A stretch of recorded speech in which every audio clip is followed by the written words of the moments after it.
An option gives you the right, but not the obligation, to buy or sell an asset in the future at a specific price. Let me say that again.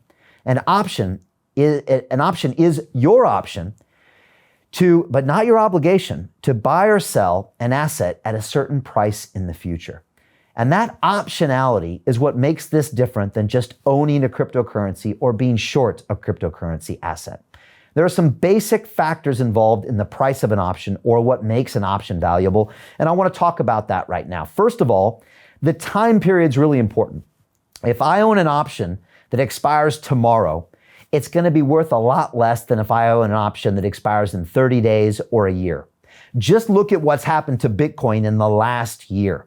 It's gone up by 5 or 10 times the amount in price in a year. Now, you probably would have had a hard time predicting that, which means the longer you have as an option, the more value because there's more uncertainty. And since you always have the option of exercising it, your downside is always completely limited by the premium you pay up front. And that's my second point that I want to talk about, and that is the premium. The premium is the amount of money you pay to have that option. It's also, if you buy an option, it's the maximum you're going to lose on a trade. And that can help you manage your risk. So again, the premium is the amount of money you pay to have that option to exercise in the future. The next thing we want to talk about is a strike price. And again, I showed that document earlier about strike prices, and I'll show it shortly. That's where we're going to buy or sell that option in the future. And then finally, you have a call option or a put option. The call is the right to buy something. The put option is the right to sell. And let me quickly go through those right now. And I'll show a diagram on the screen. This is a diagram of being long a call option. This is my right to buy something in the future.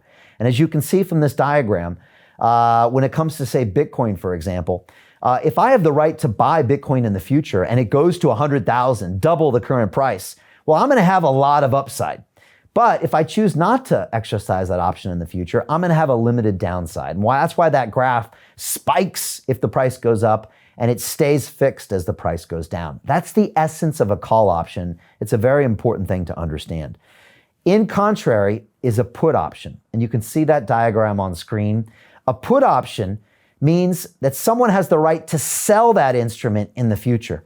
So you can see that, for example, if Bitcoin goes to zero, you can see from this diagram here that you've got a lot of potential profit or loss if something drops in price. But if something goes up in price, it's actually quite limited because you're only going to exercise a put option if the price drops significantly. So it's important to kind of understand these basics. Again, in my DeFi Academy, in Module 3, in Week 3, all of my students go ahead and, if it's legal in their area, buy a call option on Ethereum. And I have them do that so they can just get a feel for what it's like to trade something like that, even if it's only a very small size. Once you actually watch that thing and see it go in and out of the money, you can really have a feel for how that instrument can change rapidly in value when the price goes up, or it can go to zero when the price goes down in the form of a call option. So again, the best way to do this is to trade it, and that's exactly what I teach in my academy. Let's talk about strike price, because you probably heard these terms of an option being at the money, in the money, or out of the money. And there's a diagram I'll put here up on screen that kind of shows what that means. And let me give you an example of where Bitcoin is right now, about 51,000. If I have and own an option, say a call option, with a strike price of 51,000, that is an at the money option. It means right now, if I exercise it, it's not worth anything. Now, if that strike price is lower than the current price of the option, or that option is in the money, it means if I exercised it right now, I could exercise it and get a profit. So say, for example, I owned a Bitcoin option, struck at 50,000. It would be about $1,000 in the money. That's an in the money option. And of course, an out of the money option is an option that right now would expire worthless. Say I owned an option right now, a call option on Bitcoin at $60,000. It's pretty far out of the money, which means I'm only going to make money on that piece if Bitcoin happens to rally, which it could. So again, typically, the more out of the money the option is, the cheaper it is. The more in the money an option is, the more expensive it is. and the more it actually behaves like the underlying instruments. So that should explain that a little bit more. A little bit more that I want to talk about when it comes to pricing an option is we can look at something called the option value, or what we call an intrinsic value. So I'll stick this graph on screen here. And this looks like a call option to me, or an option where it gains in value if you have the right to buy it in the future. And we can see that there's an intrinsic value there, that hockey stick, but there's actually a price of the option.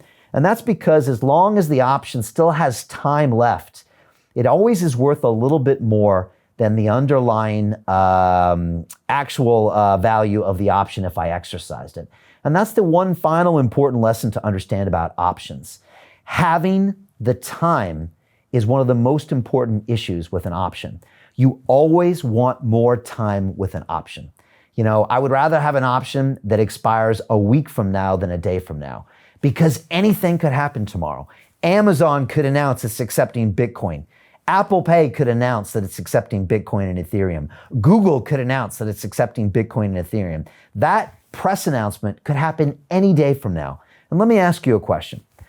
Would you like to be owning Bitcoin or Ethereum or owning call options before that announcement or after that announcement? It's a simple question.